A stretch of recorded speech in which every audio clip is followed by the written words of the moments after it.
upang mapaigting ang seguridad ng personal na impormasyon ng publiko sa bansa, iminungkahi ng ilang ahensya ng gobyerno na magkaroon ng government security system.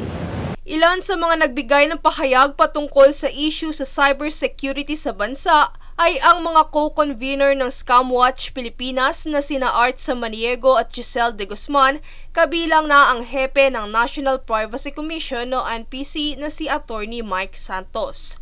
Samantala, ayon kay Santos, ang iminumungkahing security system na ito ng gobyerno ang magsisilbing tagapagpatupad ng mga national standards patungkol sa pagpapaigting ng seguridad sa Pilipinas. Kaugnay nito ay pinalalahanan ni Samaniego ang publiko na magdoble ingat sa pagbabahagi ng personal na impormasyon at data, partikular na ang mga OTP codes na ipinapadala na siyang gagamitin upang ma-retrieve ang data sa mga personal na account online. Dagdag pa nito na wala nang magagawa ang ahensya kapag na-expose na ang data dahil ang mga ito ay maaaring gamitin bilang pang-blackmail at identity theft. Dahil dito, suhestyon ng grupo na magkaroon ng help desk ang PhilHealth kung saan magkakaroon ng hotline na maaaring tawagan at lapitan ng publiko upang magsumbong ng mga ganitong insidente. Sa kabilang dako, ibinida rin ni Samaniego ang eGov app kung saan pinagsama-sama rito ang iba't ibang ahensya ng gobyerno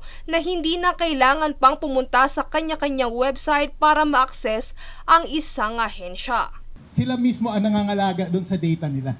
Okay, hindi lahat. Hindi lahat, pero nakakonect siya, pero hindi sila nasa isang location lang. Tapos, nandito na din nakakonect yung national ID system, so kumpleto na siya. Dagdag pa rito ay hindi makukompromiso ang data ng ibang ahensya kung sakaling may breach ang data sa isang government agency. Sa pagtatapos, binanggit ng mga kinatawan ng grupo na kung sakaling makaranas na ma-expose ang data, maaring dumulog ang publiko sa tanggapan ng NPC. Princess Castro, nag-uulat para sa One Media Network.